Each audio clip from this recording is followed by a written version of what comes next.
Hello, everybody, and welcome to another episode of the Caregiver's Toolbox, Tools for Everyday Caregiving. My name is Ryan McAniff. I am the host of the Caregiver's Toolbox, and I am the owner of Minute Women Home Care. Today, we have our first two-time guest on the show, Justin Oakley from Oakley Home Modifications down in Rhode Island, servicing Rhode Island and Massachusetts. And while they're a bit more localized than maybe a national brand, they certainly can give you a lot of information on this podcast about some questions you might have about modifications in your home and outside of your home. But first, before we get into that, I need to read our little read from our sponsor. Today's podcast is brought to you by Well Aware Care, the smart elder care solution for today's caregivers. Sleep Sound, the company's premier solution, is a remote nighttime fall detection and notification system. Sleep Sound is there when you can't be and provides real-time fall notifications to caregivers so help can be provided quickly. The system uses no wearables, buttons, or cameras and provides caregivers with peace of mind their loved one is safe. Learn more about the smart fall detection solution at wellawarecare.com. Justin, what is going on? How are you, sir? And how are things a little bit south of me down in Rhode Island? Well, Ryan, thanks for having me on. I really appreciate this opportunity. And things are going well. The healthcare industry in general right now is just so wild. We are finding that discharge planning more than ever is just a challenge for loved ones, the patient themselves, and all the healthcare providers that we're all partnered with. So we're weathering the storm. We're here to adapt and to help. And, our core values have remained the same: increasing ability, aging in place, and fall prevention. So now more than ever, with the shift away from long-term care, congregate care settings, our services are all the more needed and recommended by healthcare professionals to keep these folks at home as safe as possible. So we're going out, our model, the basis of our model all starts with that free home safety assessment. So we're going into the home at no charge. We like to go room by room and just point out problem areas, collaborate with the individuals, with the loved ones about what are issues, what are some difficult areas, some dangers in the home, and we collaborate. Oftentimes, very simple solutions, minimally invasive solutions that can go a long way to maximize mobility. Talking about a lot of tub chairs, we're talking about grab bars a lot, handheld shower heads, stair lifts, ramps, a lot of different things that on our end is very simple. We keep everything that we talk about. I'd say 95% of the things, the equipment that we talk about, we have in stock in our warehouse, and we're able to, convert and install anything that we talk about very efficiently. So things are wild right now in healthcare, and we're right there at the top of the resource list. A lot of times bridging the gap between the therapist and the healthcare providers in, say, a nursing home, subacute setting with the loved ones. Generally, in our past, the loved ones would be in the rehab gym every single session, knowing exactly how their spouse is transferring, knowing exactly what equipment they're using. Nowadays, I say, well, how's mom doing with the stairs? Is she using a walker after her CVA? And they'll say, I don't know. We can't visit. Well, let's back up. Yes, sir. Let's start with what exactly is home modifications, and your tagline is maximizing mobility. Right. You got it. In layman's terms, how would you explain to somebody what you do if they have no idea about senior care and aging in place at home? Right. So when it really comes down to it, the reason they're calling us is equipment. It's equipment and products that can be installed into the home and set up at the home to create access and to make things safer. So in the bathroom, I created the company 6 years ago because of the need for that shower wet wall grab bar. In and out of the shower, during an OT evaluation, when they first enter a hospital or a facility, the environmental conditions is a question that every OT asks. Do you have grab bars in your bathroom? How many steps to enter your house? Things like this. When those things aren't in place, it raises red flags. So as therapists, we're always making recommendations, what they could do, what they should do, what they need to do. And then we're oftentimes saying, good luck. So we created this resource to be able to provide these home modifications. Now, in the true sense of home modifications, it can expand much further than equipment. It can talk about widening doorways. We can talk about a lot about lighting, pathways, lots of different things. You can talk about full home renovations. A lot of times we are talking about the conservative things. We can absolutely work with folks and help with renovations. Generally, folks don't want us coming in there and knocking down walls and renovating their whole bathroom. They're usually looking for conservative approaches. So to answer your question directly, equipment and products that are going to allow folks to navigate the home safely.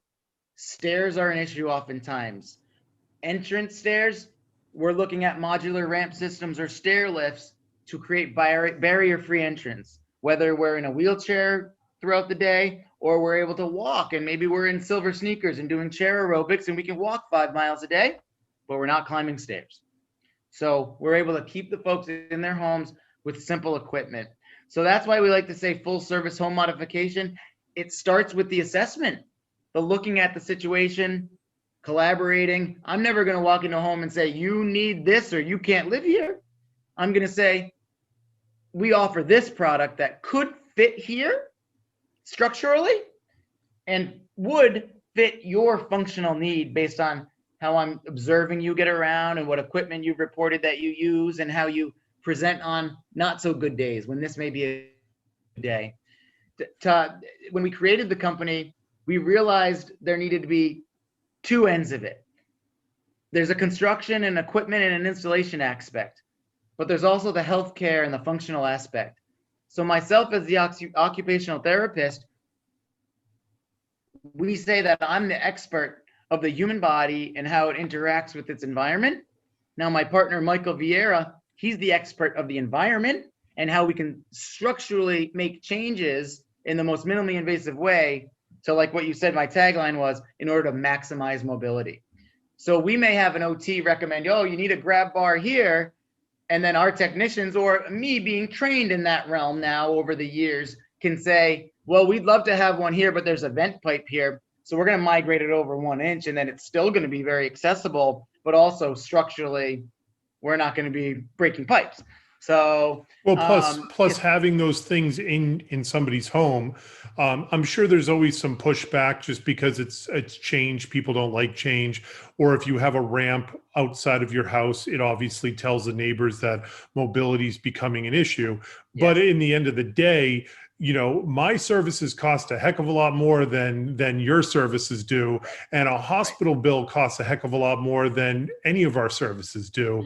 And a change in baseline is even more detrimental. So when you're speaking with families about this, I imagine you and I are similar, where the adult children are probably a bit more on board than the seniors are. How does that conversation happen when you're talking with the seniors and adult children about getting mom and dad convinced to accept these changes in their household through some simple modifications? It's a great question. It's a great point. It is so ever present. It is so tangible and palpable when we're in these homes and we're welcomed into these situations. The family members oftentimes, as you say, will be encouraging these things over the years. And there is, no matter which way you look at it, there's a stigma against it. Folks have a lot of pride. They may have built their home with their bare hands. The last thing they want is some hot shot coming in here saying, oh, we're going to knock down this wall. We'll put this over here. Hey, why'd you do this here? We can do this so much better. No. We're talking about comfort and convenience. So that's one thing we educate the family members about, the adult children. Let's not tell dad that he needs this or he needs to move out. Let's present it in a way that it is comfort and convenient. You know, Dad, you don't need this, but it'll really make things easier for you. You deserve it to be easier for you. And put it on them. Ma, I know you don't need these grab bars, but gosh, would I sleep more at night, have the peace of mind knowing that you've got those grab bars. Do them for me. So those types of conversations, there's a stigma. So we talk about the verbiage and we talk about the perspective. a common occurrence is when we're in the home and we're doing a home assessment, and I'll say, let's, for an example, the grab bar here. I'll say, well, have you thought about maybe a grab bar right here on the over the tub wall so you can grab it on your way in and on your way out? Now, that's a very common recommendation, and that the client oftentimes is like, oh, okay, sir, that's a good idea. Okay. Now, in the other room, the adult child will be looking at me saying, I've been saying that exact thing for 5 years, verbatim with what you just said. And it comes with disconnect. And I say, I haven't been arguing with them my entire life about everything from borrowing the car keys to my curfew to who's going to pay for this, everything, the family dynamics. So often, and you may find it, Ryan, yourself, when it's coming from you or myself, an innocent third party, it sometimes is more well received. So we find that a lot, that the adult children, it's not rocket science, a lot of the things I'm mentioning, but it's more the perspective that I'm just seeing it as an innocent observer, and that, you know, it might be more well received from me than the family members themselves. Another thing is when you talk about the change, you mentioned folks don't like change. I completely understand. So first, we're talking about how it's minimally invasive and that anything we do can be removed pretty much as if it wasn't there. The stair lifts, it's a matter of a few legs into 3 or 4 of the tops of the stairs, and then as if it was never there. The modular ramps, never there, as if it was completely removed if it was never there. We oftentimes will have the tough conversation with folks when they say, the adult children are saying, he just doesn't want change. He does not want this chair in his home, right? That stairwell that he built and these custom handrails he put in himself. And I say, what's a bigger change? This stair chair here, or taking everything in this home and moving into an assisted living or an alternative? And we're partners with all the assisted livings because there is so much interaction between us all and our clients. But in this type of case, it'd be one that they don't want to move to an assisted living. They want to stay home. So then the answer is, well, yeah, I guess this stair chair is a lot less of a change. Yeah, and I find that with what you're saying is you can always point to something that is more invasive or is a bigger change, like you said. Yeah. Hey, would you like an inanimate shower chair and an inanimate grab bar and wheelchair ramp in your house, or would you like private home caregivers in the house for 12 hours a day? Because those are your options, mom or dad, and Right. And you know, we have to be able to accommodate you one way or another. What's the lesser of the two evils? Yep. Additionally, you mentioned kind of using family members and talking with family members. There's two things I wanted to mention. Is that it sounds like you and I have similarities with the kind of intensity level in which we suggest families. First, it's like, hey, we're really worried about you, mom and dad. Then you're doing me a favor, mom and dad. Then it's like, hey, we're worried, you know, a little bit more. We're worried about your safety and living at home, mom and dad. And then finally, it's you either get this or we're going to have to move you somewhere else. So what do you want to do? And it definitely goes up in levels of intensity of a conversation. And then the other thing is, you're absolutely right. We've had a number of situations where an adult child will be like, Ryan, your caregiver is walking into a hurricane of anger and resentment, and my dad or my mom is going to be nasty. She's been nasty to me my whole life. Yeah. And the caregiver gets in there, and the adult child is so mad because they're treating this caregiver as a guest in their home, rolling out the red carpet for them. And they're sitting there going like, I've been your daughter for 45 years, and I can't get half of the respect that you're giving this stranger who's coming into the home. So it's funny how the dynamics are all different with the family, hence why they call them family dynamics. Family dynamics, you've got it. And then oftentimes there's 4 or 5 children, one's in Pennsylvania, one's in New York, one's in Seattle. One handles the healthcare, one handles the finances, one handles the home maintenance, and it's all intertwined. oftentimes I'll do a home assessment and I'll know full well, just because there's reference to other individuals that care, I know full well I'll be doing that assessment virtually over the phone 2 or 3 more times. It was actually refreshing just last week. It was just the case where it was 5 adult children were remote. I walked in, the son, he's a 45-year-old gentleman, had the phone out, ready to go, hit record when I opened the door, and the entire hour and a half assessment was filmed. And I loved it because I was able to talk into the camera, and I knew I was saving myself hours of assessments that I would do over the phone to kind of translate everything that I had been talking about throughout the assessment. And then I'd have to discuss the exact location again and all the recommendations. So it was actually refreshing. He was like, I'm so sorry I'm putting you on the spot, but I said, this is top of the mountain collaboration. I'd rather have this video documented, and then we can always refer back to the recommendations. And yeah, I tell you, from working in the nursing home setting, that family dynamic was so clear because it was trying to get folks home and who would be involved. So when we created the company, it was this. We knew the people trying to plan these discharges, the adult children had this going on, and they have dozens of calls to make and people to arrange home health, your services, doctor's visits, medications, other equipment like wheelchairs and hospital beds. We wanted to make this part of it simple. A healthcare provider or home healthcare somewhere along the line said, you need a stair lift? What's a stair lift? So when they're calling us, oftentimes they've never heard of the equipment that all these folks may be recommending them, and they don't know where to start. So we want them to be able to start and finish with us. And if they're needing something that we can't do, we get asked about everything from, I need a new roof on my house, to I need help in the shower, getting dressed after the shower. So everything in between, we like to have an answer and a resource to share with them, because we can't do everything and we like to stay in our lane. But being one piece of this puzzle is just such an honor for us to be involved. So it does seem like on your website you have 4 services that you highlight the most, which is platform lifts, ramps, stair lifts, and then bathroom modifications. I imagine those are the kind of 80-20 rule of, if anybody's calling you, there's a very good chance they're looking at getting one of those 4 things. You got it. Those are if you wanted to even break it down to ramps, stair lifts, and grab bars, is a solid 33%, 33%, 33%. And when you start going into the ramps or the stair lifts for outside, that's when that vertical platform lift becomes the option.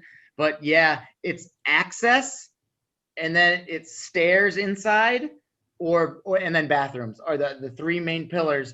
And everything else that we incorporate here has all derived from those 3 pillars. The overhead lifts and the ceiling lifts and all the patient handling, that derived from folks wanting to take family members and loved ones home when they aren't as independent as they'd like, and they are dependent on certain types of lifts that they became very used to using in the nursing home setting. And then they're able to transition them home. Also, the children, the kiddos with cerebral palsy and all sorts of different diagnoses, that the parents, they're dependent on their parents. And it's usually around, I'll tell you, Ryan, it's around that 4, 5, 6 years old age is when they start thinking about, okay, let's start thinking about a ramp and a ceiling lift, because these transfers are starting to wear on. I have a 6-year-old at home. I know within the last couple of years, I probably would have been making those calls and those adjustments for the caregivers in my life and myself and my son anyway, just for his safety. So that's when we start getting the calls, when the children start to be around 60, 70 pounds, and they need that lift situation. So we've been doing a lot of that. In those situations, there's a lot of longevity. I know a little bit about, children who need, or younger adults that have special needs that need some help. But when you're dealing with seniors, Yes. one of the questions I think that people would probably commonly ask is probably two questions. How does this get paid for? Yep. And then the secondly is, what happens if my mom only needs this stuff for 6 or 8 months, has a heart attack and dies, or has to go into a nursing home? What happens to the equipment after we don't need it? And kind of a sub question of that, I imagine there's a difference between the larger equipment like the stair lifts and the ramps versus the smaller equipment like shower chairs, grab bars, and other smaller home modification items. What happens with all of those things? That's a great question. That is a commonly asked question, and the situation, as our volume has grown over the years, that situation presents itself quite commonly. So to answer your first question about may only be a temporary need, we have a very active rent program. So a lot of the equipment that we're offering, especially the larger items, so we're talking about our stair lifts and our modular ramp systems, we have a full rental program for them. So as I mentioned before, they can be removed as if they were never there. So we're able to set this situation up for potentially a short-term need. I'm thinking about the 60, 70, 80-year-olds still in silver sneakers, may have had a nasty ankle fracture, may have had a hip surgery, but they see themselves running up those stairs one day and they can't wait to make that call. When we're presenting the situation of what we can do, we always offer month to month. Any other company, the big box stores, are going to be 3 months minimum contract. You pay the full 3 months before the company returns to install equipment. We're more holistic. We understand situations can change, and there's a wild variety of situations that lead people to call us. We're month to month. So we like to make it a goal. We challenge the folks. We can't wait to hear from you, Mrs. Smith, to say, get this ramp off my lawn.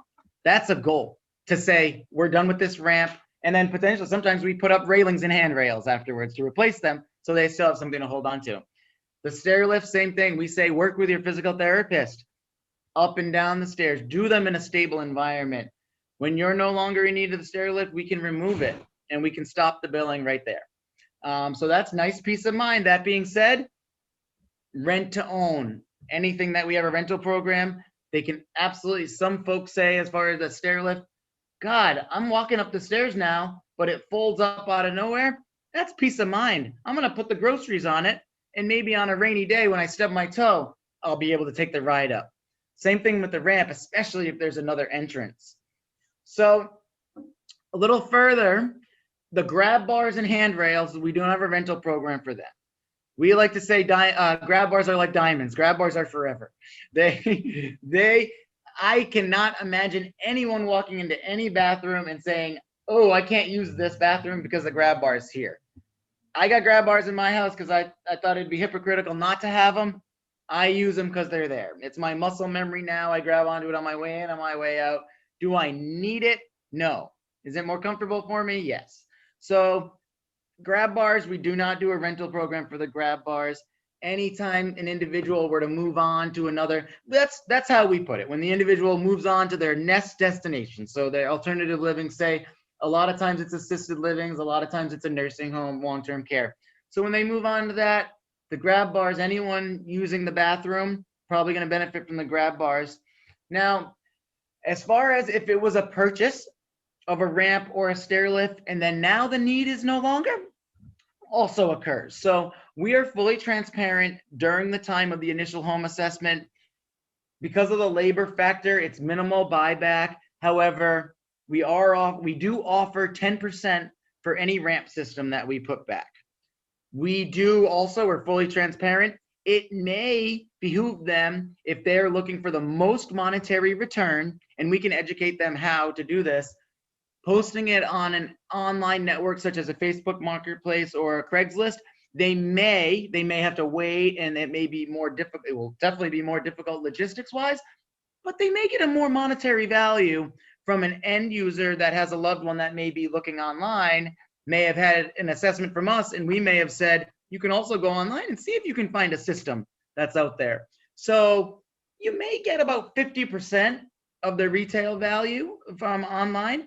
Now with the stair lifts, and then again, sometimes folks are like, well, I'd have to pay someone to remove this and dispose of it. So you giving me 10% is a big win. So that's one thing. As far as the stair lift, same idea. If we install the product within a year or so, we'll offer 10% back.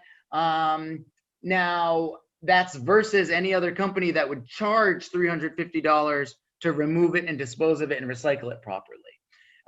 So we'll also accept back donations. If we have not installed the product, but we use it, we would use it for parts. So we would do a no charge. I believe Sydney in the office here just arranged one for tomorrow. It's a no charge removal and stow on our site, and we'll just use it for parts and service. And we just were a big help for this individual because they have no use for the equipment and they're selling the home. So the fact that it's out of there is one less thing for them to do.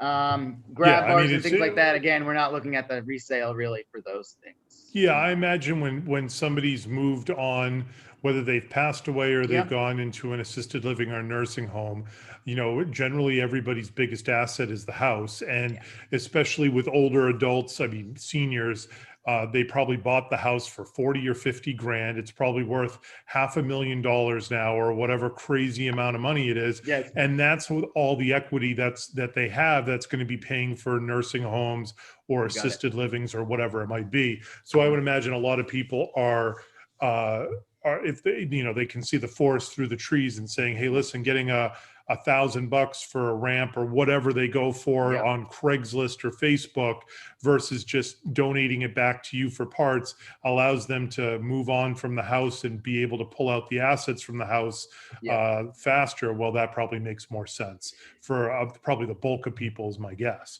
Yeah, that is the common situation that they say, wow, you're able to come here when? 2 days and it's gone? Wow. Yeah, please sign me up for that. Because it's what we do. We're built for it. We're not going to be trying to figure out what tools we need versus a handyman, which we refer handyman out every day. We like to know a handyman in every town because we get asked to do everything and we love handyman, but we think it would be a disservice for someone to sign up a handyman to have to remove a stair lift safely or a ramp when it's specific tools and processes to make it go smoothly. So yeah, another little key point about what happens now or what happens next type question, spouses. If the one that received the equipment because it was the need and the other one is maybe the caregiver, care partner, we like to say, maybe you keep this for peace of mind down the line. Or another situation is adult child takes in the loved one. This was one of our first stair lifts we ever installed that happened. Individual to contact, 68 years old. Loved one, 96 years old, or mother, 96 years old, moved into the home for a year or two, passed on. Now the stair lift is there. We know they've got a stair lift that fits that space. 68-year-old gentleman, still an active realtor in town. He's not going to need that tomorrow. He's also not planning on going anywhere. That stair lift right now for a $250 charge is in the rafters in his garage. It's ready to be installed for another $250 at any time versus another $3,000 unit from scratch. Yeah. Yeah. I mean, it makes sense. I mean, I would imagine that one thing that I'm a bit surprised about is I imagine there would be a market even in your world for some of the used ramps. Obviously, a shower chair, nobody's going to want to use a used shower chair that somebody's been sitting on nude. But I mean, a ramp of some kind. But at the same time, part of me thinks, well, it would be very specific to the dimensions that are needed for the home. Not every single staircase is exactly the same height, and the distance from where somebody gets on with the stairs going down to the driveway, let's say, is usually a lot different for each home as well. So are they modular where you can use parts of them, or that's kind of what ends up happening is you use parts of the different parts when you say we use the spare parts and for repairs and use and things like that? So great question with the ramp, 100% modular. So that is able to go from one home. Say the individual moves to a one-level ranch where it's 3 steps to enters, except we had ramping for 6 stairs. That ramp's coming with them. They might be able to sell back some of their ramp. We can reconfigure. It's anything from 2-foot to 8-foot sections and every increment in between, and we make it work. We have 4x4 platforms. We have 5x5 platforms that will allow the system to turn to get us to, like you mentioned, the driveway, wherever we're accessing the ramp. So completely customizable, absolutely can go to another home. Another key, I'll address the stair lifts customization in a second, but I gotta mention the ramps. Just like the stair lifts that can be in the rafters, we have dozens of ramp systems in people's basements. I like to compare when I'm in someone's yard and I'm telling them how much or how small this ramp can get put down to. Picture in everyone's house, driveway, the blue recycling bin and the black regular or the gray regular trash bin. Aside from the height, that's the footprint of a 50-foot ramp, I'd say. Because you're only talking about 3-foot deep sections, 3-foot or 3-inch deep, 3 feet wide, 2 to 8 feet tall, and they stack up. We've got hundreds and hundreds of feet of ramp in the warehouse, and it's all on one long wall, all stacked up next to each other. So it has a very little footprint. So we encourage folks to keep the ramp. Rainy day, we can reinstall it anytime. So folks love taking advantage of that. Now with the stair lifts, it's the track itself is what's generally going to have to be new. If we are using a used unit that the track is 18 feet long, and now we are needing a 6-foot long track, use that track, but now we'll never be able to make that stair lift accommodate anything more than 6 feet. So it's customizable. And then, yeah, refurbished one, we would maybe use a track that we get from a donation to incorporate it in. And the last point on that is, with finances being tight sometimes and funding being a big priority, the how am I going to pay for this question? If we have used ramp from our rental program and or used stair lifts from our rental program, we're happy to sell those as gently used items for a significant discount for both in respective items. So folks, so if somebody like wants new, they can get new. If somebody's looking at used, that might be an option as well. 9 times out of 10, we're going to have 99% of the time we're going to have used ramp. I'd say about 85% of the time we've got a used stair lift to help somebody with a solid like $600-700 discount. That's great. I mean, warranty. So for a lot of people, that's a lot of real money, and allows them to be able to stay in their home and things like that. Yep. And kind of maybe even if it gives them another year in their home before they have to move out. Right. Most people want to stay in their home. So I think what you do allows that to happen. And it's, it's one of those things where, a couple $1,000 ramp or a $3,000 ramp, that by no means am I trying to say that it's not a lot of money. It is. But when you put it into the world of senior care, it's not a lot of money. Outside of the real world, a $3,000 purchase, that's more than most people's mortgages, if not maybe double than most people's mortgages. But I can easily spend, you can easily spend $3,000 with me in a week. And yours. And so an aluminum ramp is going to, the cost per use and the over time is going to be so much more cost effective if it allows you to stay in your home, even if it's 6 months or a year. Comparatively to $3,000 will probably get you 15 days in an assisted living, so. I could not agree more. And those are exact numbers that we use. I literally compare the stair lift, the $3,000 stair lift, to about 2 to 3 weeks at your average assisted living. That's exactly it. You're speaking to my point exactly. We look at the alternatives. Folks say, right when I walk into the house, they say, I'm going to have to sit down before any of these prices are shared, aren't I? I know it. And I say, well, it's not, we're not selling toilet paper. It's there is an expense to these items. but we look at it as the alternative. What's the alternative to this? So you nailed it. Is it the home extra home care? Is it a lot of our equipment? The home care company will call us and say, we got to drop Mrs. Smith. We got a workers' comp case out on one of our CNAs. We need 2 people every time. We're charging them $60 an hour instead of 30. We think with your equipment and your expertise, we can get them, we can keep them on caseload and be 1 caregiver. Great. We're here. And we went down the list and told them everything we can do. And now that person's still on contract. So they're still under their care because it's safer now for them. Well, I mean, I can say, when I've had discussions with families about 2 caregivers in the home, I think sometimes, I mean, how can you not think about the amount of money? You're doubling your amount of money. Right. And I tell them that I'm not excited about this either.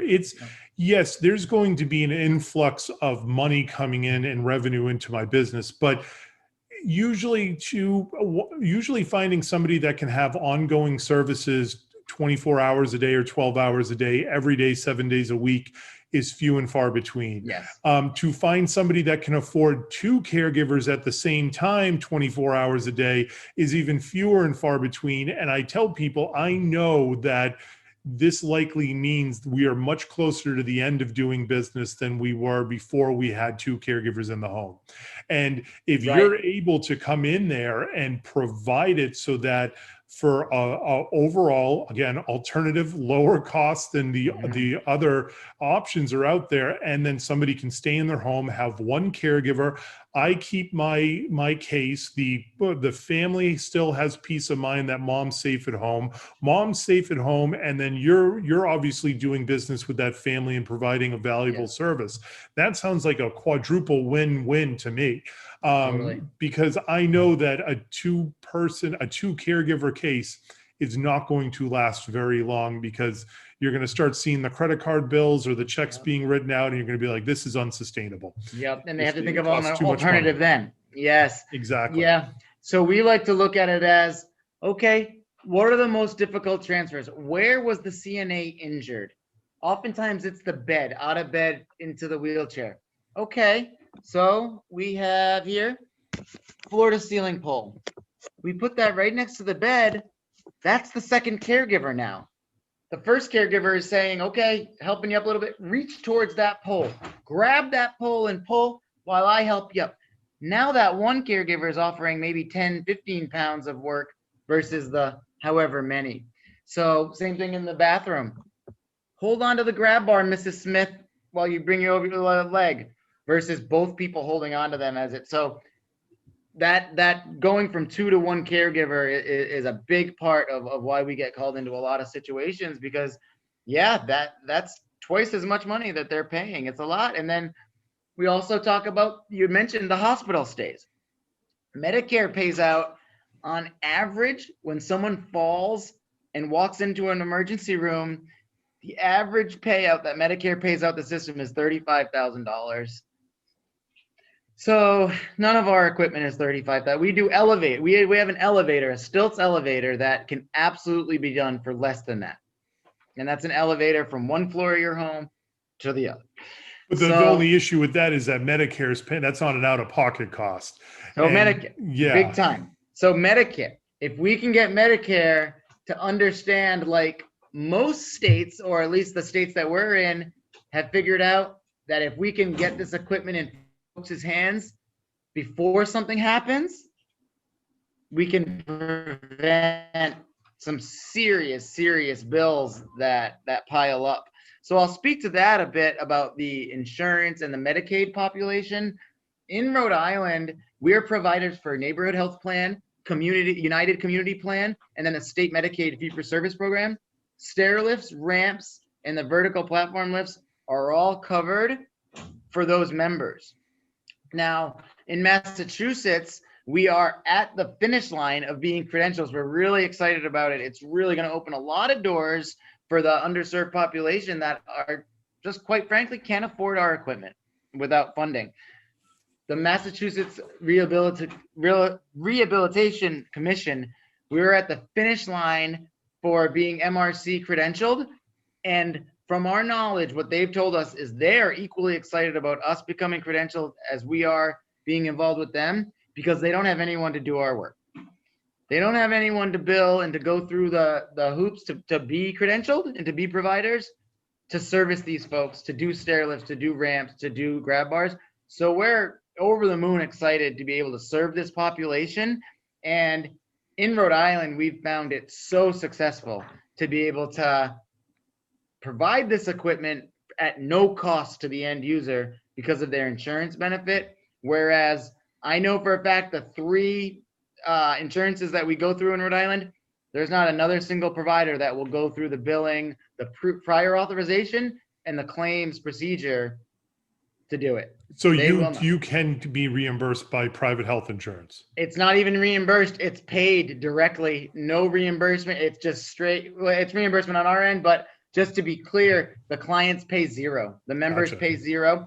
There is, if you're an end user that is private pay that needs the equipment tomorrow and funding is not a problem, you will get the equipment sooner. Gotcha. No questions asked. The prior authorization process can take a couple weeks.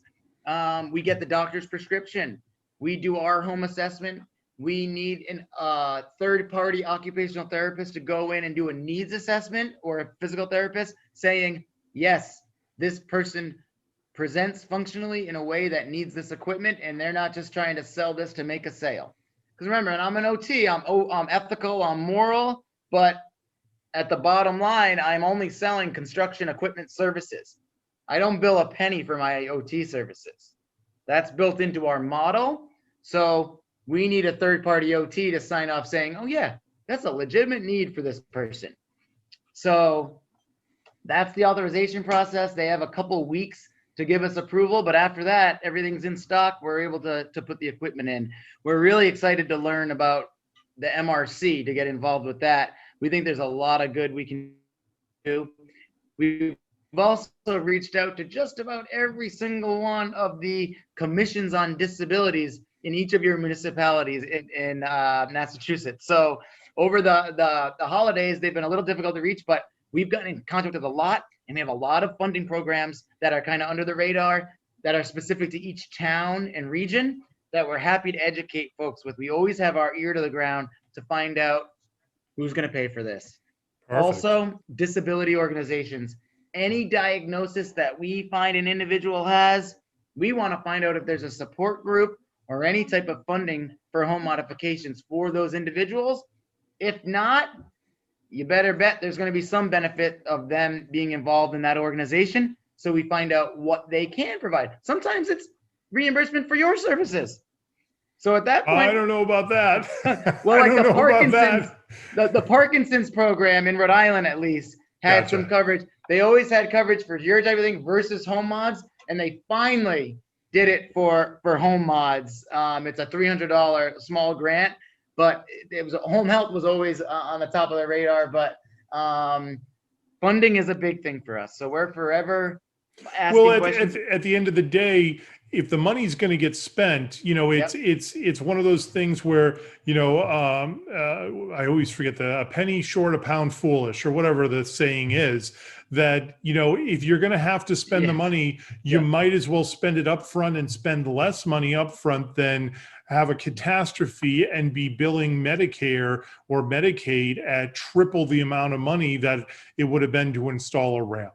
And then of course you're going to be able to contract out with the state, and they're going to be able to get a pricing that is a little bit more attractive because there's bulk purchasing, and then all of a sudden everybody's happy and it's a win-win versus the frequent flyers that get injured once and then they go to hospitals every other week and they clog up the system because they could have had a preventable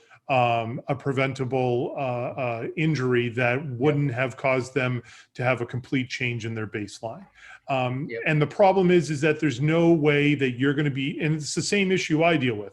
There's no way you can tally up the amount of falls you prevented. There's no way I can do that either, but that it's going to be, hundreds, thousands, 10,000s of falls over the course of periods of time and years of these installations that are going to prevent, millions of dollars of Medicare and Medicaid funds from being drained from a system that's already pretty depleted as it is already. Right. And to your point about the frequent flyers, when we're marketing and we're educating, providing outreach to the skilled nursing facilities, we say we want to limit the number of your frequent flyers. And frequent flyers is the term that I always used in my career. But I say, what do you call the ones that just come back over and over? And oftentimes it's frequent flyers, repeat offenders, that I've heard before as well. But yeah, we like to limit those. We like to make those as minimal as possible. Further, when you start talking to the rehab directors, the PTs and the OTs and the ones that are actually treating don't care as much, but the rehab directors, it's a little known fact, but if an individual goes to a sniff and then goes home and then within 30 days returns, they don't get paid for that initial stay. So folks, I mentioned that to them and they're like, yeah, I know, it's wild. So let us potentially prevent a few of those returns, and when they go home, let's keep them home safely. Absolutely. So that's a big motivator for us, is to keep them home safely. I'd always say to folks, we want you to come back as a visitor and come deliver us cookies and say thank you for such a great experience last year, not in one of the beds. So Justin, how do people reach you? How do people that are listening, with wrapping things up, how do people reach out to you with questions and wanting to learn more information about this? Absolutely. I'm going to jump up real quick here and grab the rack card. This is the pillar of our literature and our education. We like this card in any healthcare provider's hands. We like, or 25 to 50 of these in any healthcare provider, any realtor, any lawyer, any discharge planner, anyone working with people that may have a need. We want them to have this card and be able to either give us a call or go to our website. And either one of them, through the contact us form or the free home safety assessment form on the website, they can get on our schedule to do a free home safety assessment. Usually within 24 to 48 hours, we're going to offer that home assessment. When they call in, they can be on the phone with us for as little as 2 minutes, because we all know, Ryan, they have a million other calls to make and they've got a lot of other stuff to do. They can get on our schedule and have us in the home 2 minutes. That being said, we know our clients, we know family dynamics. We'll listen for 20 minutes, 25 minutes. We can spend, if they'd like to share their entire medical history of what led us to them, or led them to us rather. Remember, we're an equipment company, but we're also healthcare. So we don't want to pry. We'll take as little or as much information as you'd like to share. That being said, once we are visiting the home, same idea. We can be in and out in 20 minutes. If your home health OT said you need a grab bar on that shower wet wall and that's all I want and that's all I want to hear, we're going to be on your way in 20 minutes and you're going to have a nice plan. More often than not, we're happy to spend hours at that home looking at every transfer they make, every place that they do their model airplanes to where they go to the bathroom once a month. We'll spend 2 hours, we'll spend 3, we'll spend as long as it takes going through every item. When we leave the home, they have a printout of an itemized recommendation list, room by room, with the exact cost of what each item will take and when you can do the work. Right then and there, they have all that. And then we're oftentimes giving referrals to other resources of, can you do this? No, but this company can. There's generally 2 or 3 resources given when we get asked about them. So that's kind of the process of working with us. Oftentimes we'll get the green light right then and there and be able to have them on the schedule that same week or the next week. Otherwise, if they call in later, we've got the digital copy of the assessment. So it's apples to apples, talking about the same things. We're all on the same page. We know they often have to collaborate with their family. When they call the office, they're able to get on the schedule right there on the spot. Well, perfect. After the installation, it's all our in-house Oakley Home Access staff members. They're all trained under our medical model. They know what front-wheeled walkers are. They know what CVAs are. They know what hemiparesis is, because it matters in our population more than just I'm going to put the stair lift right there, ma'am. It's more than that. They do full trainings on how to use the equipment, and if anything else comes up along the way, they're able to make accommodations as well. So yeah, that's kind of how the processes are working with us. We like to try to make this part about it simple. We know the word construction and can really be intimidating. Same thing with grants. The big thing we hate, the big word we hate is contractors. We hate that word because everyone gets so scared and it seems like a big process. Simple. We've simplified it all. Awesome. Well, thank you for joining the podcast. I appreciate you having coming on as a guest. Your passion about this industry is obvious. You're clearly an advocate as much as you are a owner of a business in the senior care realm. So thank you for coming on. And if people have questions, go to your website, give you a call, and I'm sure you'll be happy to speak with them. Very happy to. Thank you, Ryan. Thank you so much for having me, and keep up the great work. Absolutely. And thank you all for listening to the Caregivers Toolbox. We'll catch you on the next one.